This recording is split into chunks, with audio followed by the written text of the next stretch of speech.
Hi, and welcome to the Raw, Real, and Rebelicious podcast.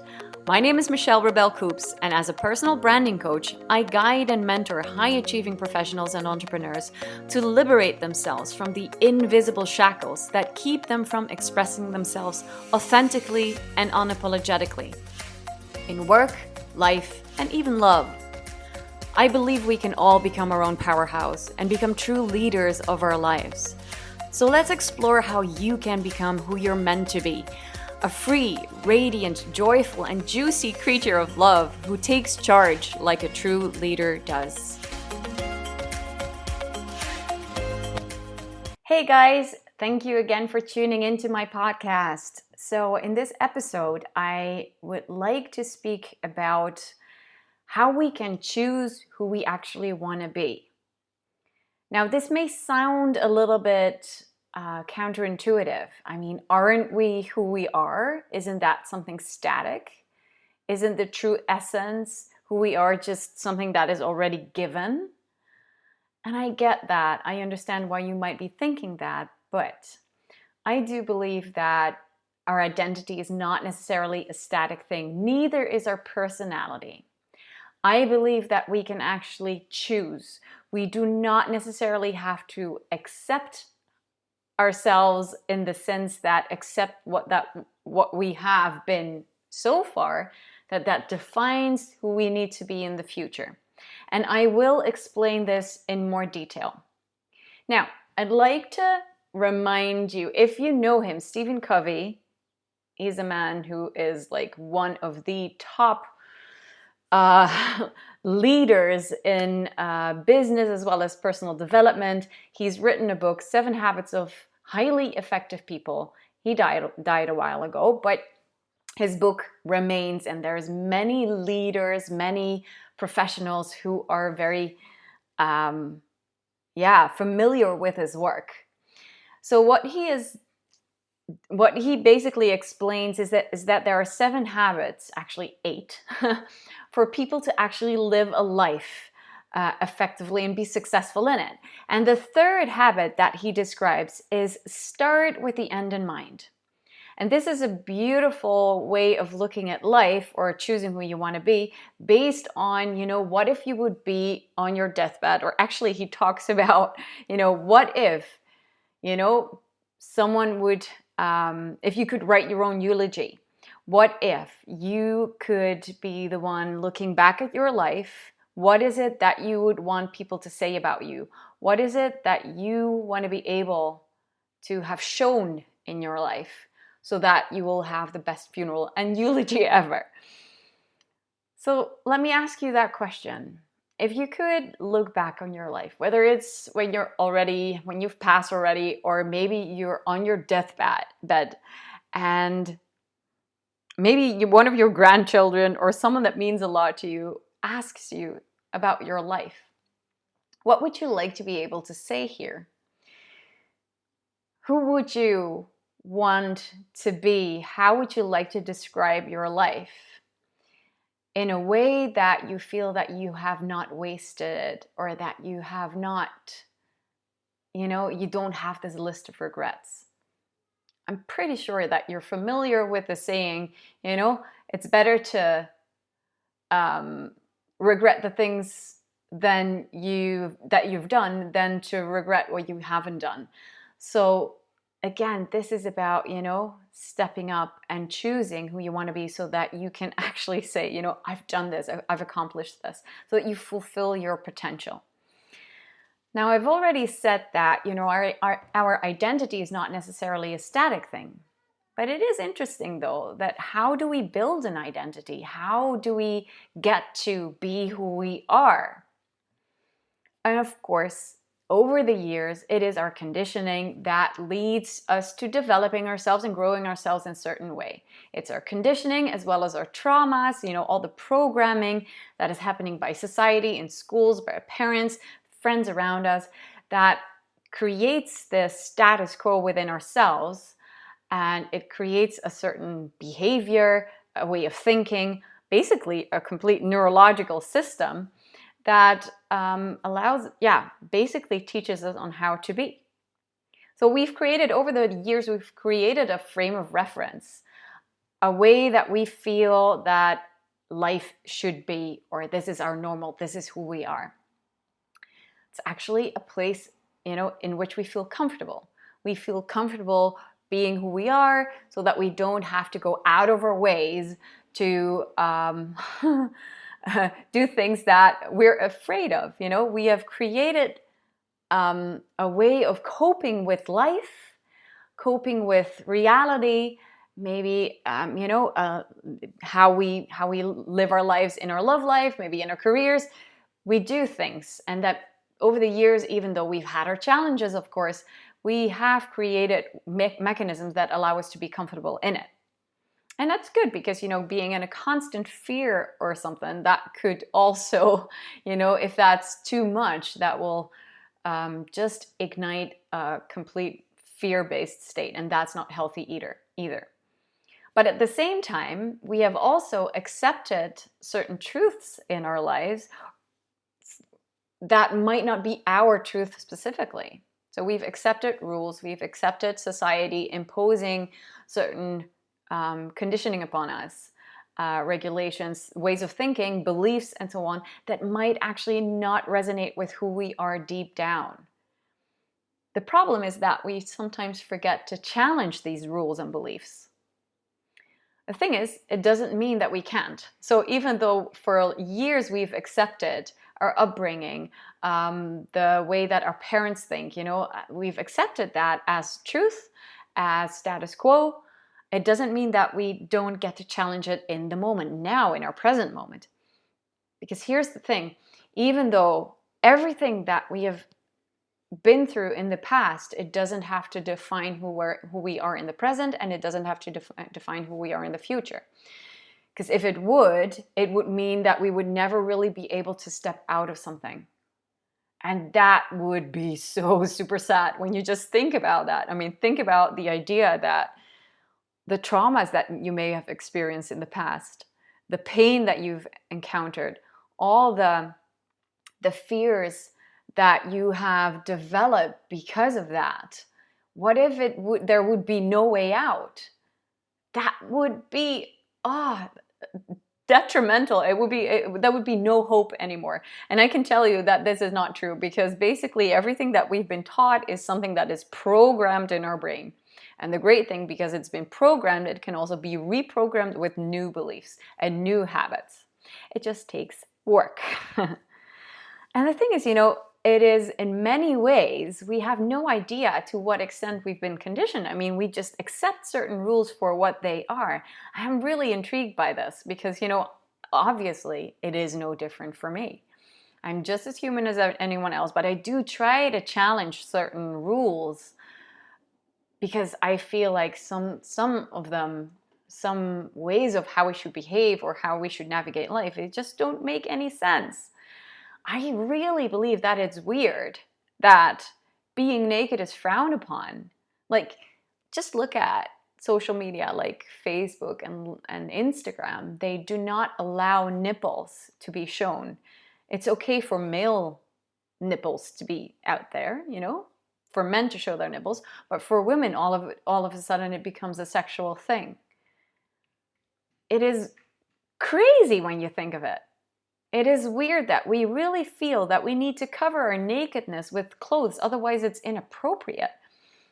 We're born naked, for God's sake. And I know that we need something to protect us as well.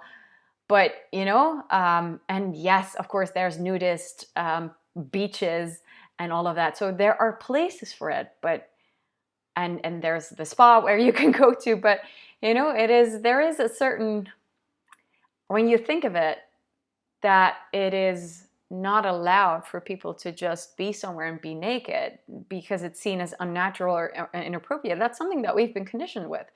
Just look at certain tribes in Africa. It's completely normal for people to be either half naked or fully naked, to show their breasts, to just let it all hang. There's no weirdness around that. They just see that as something normal. It's just part of the body.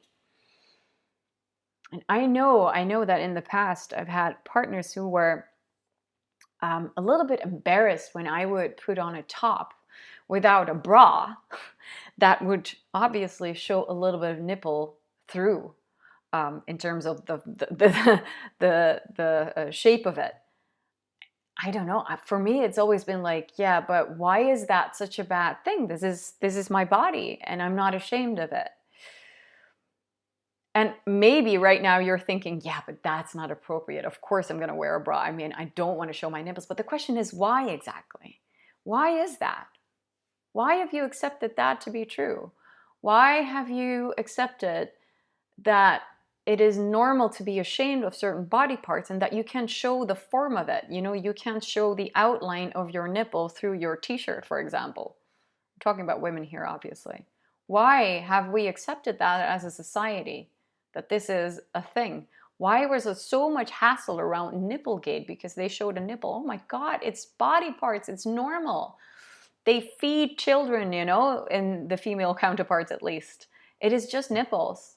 And I know that there's something beautiful around them as well, something even sexual, but they don't necessarily have to be sexualized in a bad way. You know, that's the whole contrast here as well, around how things are either over-sexualized, but on the other hand, sexuality is something to hide, something that is only happening in the bedroom.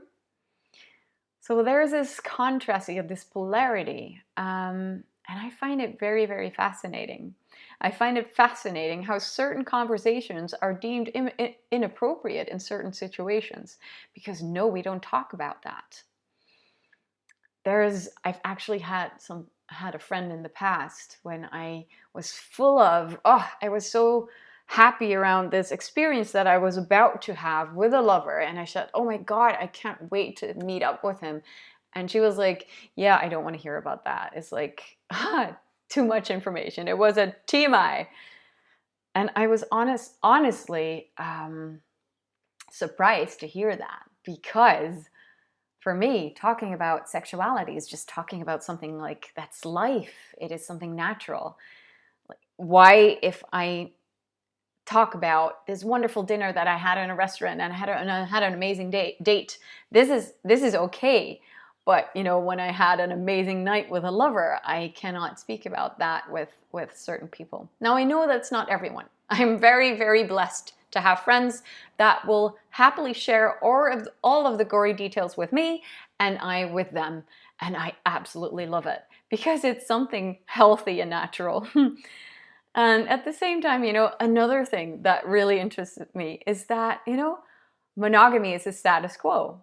Now, obviously, this is the Raw, Real, and Revelicious podcast, so I will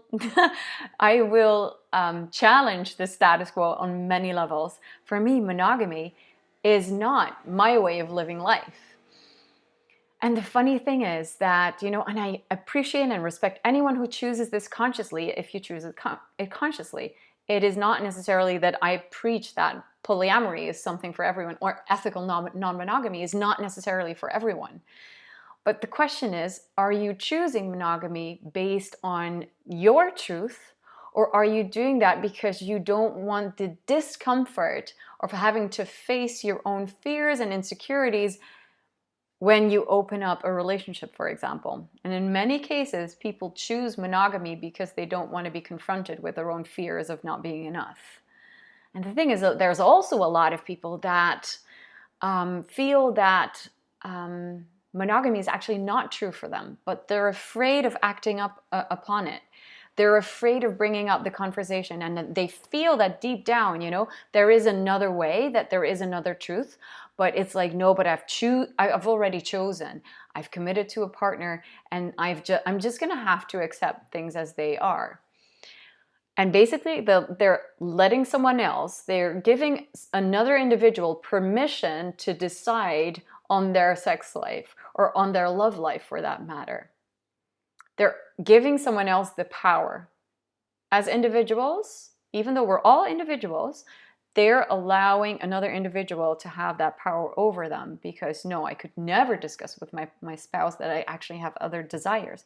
And a lot of people are that way, are not living in their truth, simply because of all the conditioning, because of other people's expectations or fears or whatever, and that's how they are living life based on programming, conditioning, because of the past, of how they've been wired themselves, without questioning if that is actually their truth. And the result is that I see many people repress parts of their natural self that way. They're repressing their true desires. They're repressing how they actually would like to express themselves. And basically, they're not owning their brand of self. I'm talking about, yes, owning your brand of self. Now, as a personal branding coach, this is actually what my area of expertise is about owning who you actually want to be and owning your truth. Now, just to clarify, personal branding is not necessarily a skill that you use in your career only. It is actually a life skill. It is about personal leadership. It is about really taking charge of who you choose to be. Deciding, you know what? All the conditioning so far has been, it has served me up to a certain level, but I actually want to experience something more in life, and I want to grow myself, and I want to get real with myself and who I can be. And that is when you create a brand around yourself, and a brand, your brand in relationships, your brand in your interaction with friends, the brand that you are in your career, the brand that you are in every part of life, as a parent even. It is about you owning your brand, claiming your new identity. Again, the fact that we've grown okay-ish with our sense of self so far doesn't mean that we have to accept it for our future life. All the wiring so far has led to something, and it has served us, but we can rewire ourselves to actually become who we choose to be, especially when it comes to rules or coping mechanisms, that stop us from living in truth. Yes, you can decide on your brand of self, on who you want to be. So let me ask you a number of questions. What values are at the essence of your being? And how will you integrate them into your daily life? Now, I'm talking about your core values here. One of these skills, one of the qualities of personal branding and really creating a brand of self, is that you consciously choose your values. And I'm not talking about the values that have been imposed upon you. I'm talking about the values that are really important for you individually, because you value these things. And I would generally recommend that you find about 5 core values that really are so important for you that they will help you to basically live your life. They will become a part of your daily life if you integrate them.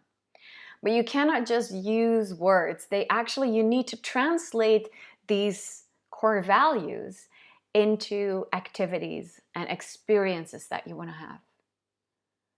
So my second question to you is then, how will you start creating experiences that will align with these values? And you can think of experiences as activities that you do, books that you read, hobbies that you take on. It is also about your work life, your love life. How does that align with your values? How will you challenge yourself to behave in ways that you would like your ideal self to behave like? Again, when you think about the end, if you're on your deathbed, looking back to your life, looking back on all these years of what you've done, how you've been, what is it that you want to be able to say about yourself? And what behavior aligns with that? What activities, what behavior, what choices, what words, what ways of communicating, what self-improvement would align with that. And this means that you're going to challenge yourself, honestly, Because if everything's going to stay the same as it's been so far, then you're not really building your brand of self. Then you're not developing yourself into that brilliant person that you can actually be. Challenging yourself means that you're challenging the status quo so far. It means that you're stretching your boundaries. And yes, there will be discomfort with it, because any change comes with resistance within. But that is completely fine. I would definitely recommend that you slowly, you stretch up a little bit, and that maybe within that discomfort, you can find a new way of being, that you can actually become comfortable with a level of dis-ease. I'm not talking about diseases. I'm talking about a level of discomfort that always challenges you to explore the edges here, the edges within yourself, because that's where you grow, by expanding those edges. This is about expansion, guys, about growth. Another question, how will you express yourself once you have worked on, this is who I want to be, and these are my values, and this is the behavior along with it? How will you express yourself? How will you express yourself? And we express ourselves in a lot of ways, okay? So our career is an expression of who we are. Our love life is an expression of who we are. Our free time, the way that we dance, that's an expression of who we are. Our own business, if you are an entrepreneur, that is an expression of who you are. So how will you express yourself in all of these areas? How will you show up for yourself as well as others? What will you do to actually, reinforce that expression, to actually nurture that expression? Because expression is actually something that is healing for ourselves. When we engage in our own hobbies, things that we really like to do, that is an expression of ourselves, and it can be very, very healing. I know for myself, when I dance, that is healing for me. It is such an expression of my liveliness, of my freedom within, of my joy. It is an expression of my sexuality, of my connection to myself, that way, because I dance and because I interact with people on the dance floor, that is for me a way of healing. By expressing myself in words, I'm healing myself. Even doing this podcast for you, for example, I'm expressing my inner thoughts, I'm expressing my message, I'm expressing so many things within myself that I have, so that not only can I share a part of me with you, and I share it from the heart, but I'm actually also healing a part within myself, because I'm getting so much in flow and I really feel connected. I feel connected to something that is bigger than me. So it's a healing thing for myself. And any form of expression, I really believe that any form of expression, if it aligns with who you want to be and how you want to express yourself, is something that can definitely lift you up to higher levels. This is why I believe it's so important to find a career, which is, again, an expression of yourself, like I said before, is to find a career that really fits who you are and who you want to be. If there's any frustration in that area and you feel like, I cannot be myself here, and I feel like I need to adjust myself, and I feel like I cannot freely be who I want to be, these are all signs that maybe this is not the job for you, unless there's an opportunity to grow again. There always is, but I've seen so many people, I've heard so many friends of mine talk about how they're not really happy with their job, and they need to show up as someone else. They need to repress certain parts of themselves, and it's like there's never a full-on yes. So maybe that would be an opportunity to look at, if you want to express yourself fully, then maybe this job is not for you. The freer you are in every ways in which you express yourself, and the more all of your expressions, all these different areas in your life, including your clothing, even the way you do your hair, the more it aligns with how you want to show up in this world, the better. And this will also allow you, because expression is about something that you put out, it's something from within that you press out. That is what expression really is. When you look at the origin of the word, it's a Latin word actually. It's about pressing out. So whereas identity is about something within you, in yourself, as soon as it becomes expressive, that's when you're actually, putting it out. And there's an interaction here with the world. So again, when you're expressing yourself, there's a relationship with others. And people will see that. People will see how you express yourself. They will experience you that way, with the way that you express yourself. So the question is, how will you interact with others then? How will you express yourself with others so that they can experience the true you on who you want to be? Will you express yourself from control, fear? Are you showing up in this life from that control or fear-based mode? Or are you showing up to others as well as yourself from a place of love and compassion? What kind of brand of self are you building? Are you sticking to that level of pushing, controlling, feeling like you need to prove yourself, that you need to abide by certain rules, that there is this environment that you should adapt yourself to? Are you showing up from that place of control and maybe scarcity? Maybe you're putting yourself in this, competition mode where you're always competing with people. Is that your brand of self? Or is your brand of who you want to be the one who trusts and surrenders, the one who comes from a place of love and compassion to others, the one who listens, the one who actually believes that there is more than enough out there for everyone, that there is abundance, there's no need to compete with others, there is no scarcity here? What brand of self are you really building? How are you being a leader of your life? A leader, and we're all leaders of our lives. Please understand this, and there's different types of leadership. You can be a leader in a big corporate, in a big company. You can be a leader of, your tribe. When you're a solopreneur, for example, you have a tribe that you're trying to inspire. If you have a community, for example, but you're also a leader of, for example, your family, the kids. But when it comes down to the most significant leader where you want to be, is you want to be a leader of your own life. And I would definitely say, become a leader in the new world. Become a leader that lives from a place of love and that comes from a place of truth, where you fully live in love and in truth. So here's my message for you, is to stop hiding and stop repressing who you truly are simply because you've accepted who you've been up to this moment because of conditioning, because of, all the society's rules.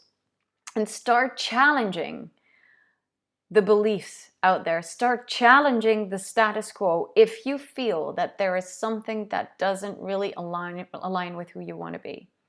Start challenging your career or the choices you've made if you feel that it doesn't really work out for you, that it does not do justice to who you are.